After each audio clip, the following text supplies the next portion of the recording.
The withdrawal and healing process can come with a lot of scary moments and, truth be told, a lot of anxiety-filled and scary mornings. In today's video, we're going to touch upon a powerful thought that's going to help you to move forward through some of those mornings. Stay tuned. I hope you'll enjoy the video. Who are you living for? What are they asking for? Trying to be everyone's favorite weighs you down every day while you parade in the frenzy. Be careful not to run far from home. Hello there, everyone, and welcome back to The Lovely Grind. My name is Michael Preby, and my website's lovelygrind.com. That's where you're going to find my blog posts and information about my courses and coaching options. So I hope you'll check out that website, and I thank you for returning to my YouTube channel and to today's video, which is going to share with you a very important concept and thought to help you perhaps cope through some difficult mornings and keep moving forward with your day despite challenges.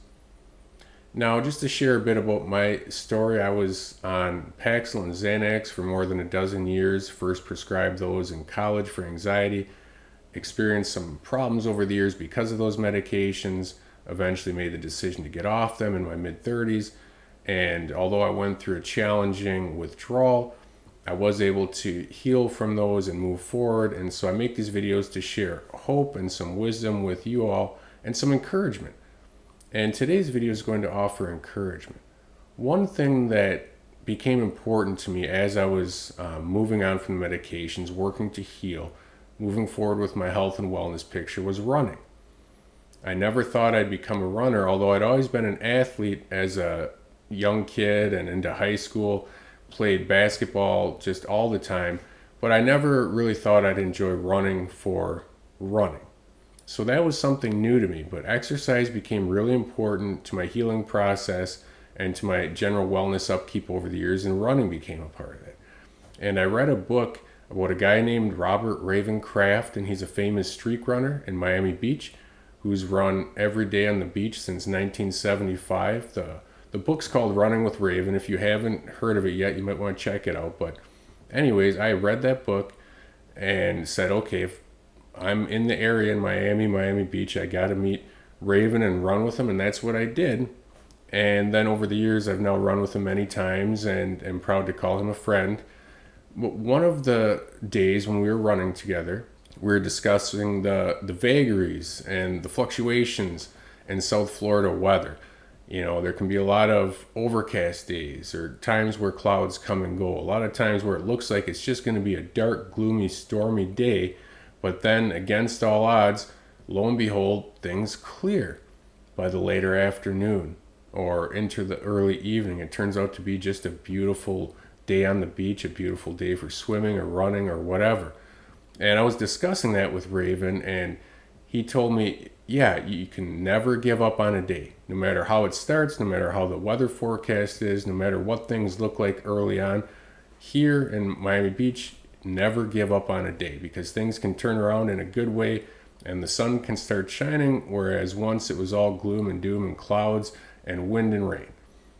And, you know, over the years, I've thought about that a lot and about how it applies to when we're going through difficult, challenging periods in our life, including withdrawal, or when a person's going through, for whatever reason, a stretch of time where it's just so hard to get moving in the morning because of anxiety or depression or symptoms getting off pills or whatever. And that's a very powerful thought. When you feel like just chucking the whole day or staying under the covers or calling it quits, remember, don't give up on the day. Things can rather quickly take a turn for the better. And whereas once there was only gloom and doom, clouds, wind, and overcast skies and storms, suddenly those clouds can part. And before you know it, you can be enjoying a moment of relief and joy. And the day can just look a whole lot different.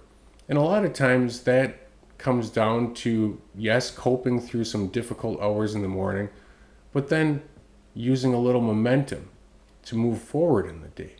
You make one decision to put your feet out of bed, and then another decision to listen to 5 minutes of something encouraging, then another to do 20 minutes of exercise, and then another to call someone who encourages you or go to work or whatever it is. These things build momentum, positive momentum. And a lot of times, those first steps are the hardest, but things get a little easier after that, and a little easier. And before you know it, several right decisions build on each other in a very good way. And 3 o'clock in the afternoon or 5 o'clock at night looks a world different than 6:30 in the morning or 8 in the morning did. The anxiety has died down, the mood has lifted, things look a whole lot more encouraging, and you can see some good in your situation. You feel like, okay, I've got this. So try to come back to that. When you wake up and that cortisol's just running and that mind's just running and you're just ready to give up and you just don't see how things can ever turn around, remember, things can turn around today yet. And they probably will. If you just set your focus to coping through the difficult hours, putting one foot in front of the other, putting one positive action in front of the other, that builds momentum. And before you know it, things have turned around in a way where the world just looks a whole lot brighter and things seem a whole lot more under control. So try to come back to that thought over and over. It's a simple one, but I've found it very useful over the years, and I continue to rely on it in certain periods of my life. Never give up on a day. Remember that and keep moving yourself forward because you're doing something important here. I hope you've enjoyed this short but encouraging video. Again, my name is Michael Preby. My website's lovelygrind.com. Until next time, please remember to take care of yourself and your dreams.